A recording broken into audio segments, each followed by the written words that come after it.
Alors je voudrais vous parler de la façon dont les gens parlent, justement. Le cas de Jean Castex me paraît intéressant. On dit qu'actuellement il est en perte de vitesse, etc. Moi, il me semble que c'est lié à son accent. Ça peut paraître dérisoire de dire cela, mais c'est un handicap. Et ceux qui ont nommé, c'est normalement le président de la République qui a nommé, et qui a élu en quelque sorte, pour revenir à un débat que nous avons eu, Jean Castex parmi tous les possibles existants, les autres candidats possibles, y compris de garder l'ancien Premier ministre, Édouard Philippe, eh bien il a commis une erreur de communication en prenant quelqu'un qui avait un accent prononcé, qui provoque, c'est dommage mais c'est comme ça, qui provoque une sorte de dérision quelque part. Ça fait penser un peu aux pièces de Pagnol, etc. L'accent du Midi ne passe plus. Un des derniers à avoir eu cet accent prononcé, c'est Pasqua.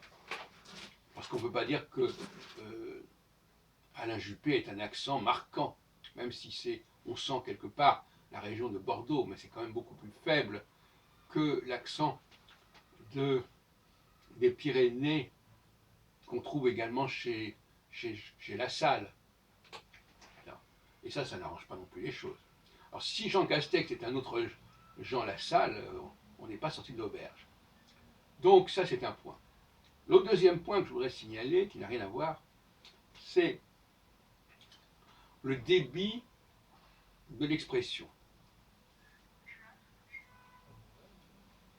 Il faut se méfier des gens qui parlent trop vite, c'est-à-dire dont le débit est trop rapide. Et souvent les femmes, je l'ai remarqué, on pourra me constater, moi j'ai une sens d'observation, parlent beaucoup plus vite que les hommes. Pourquoi? Parce que c'est un débit, elle débite des informations.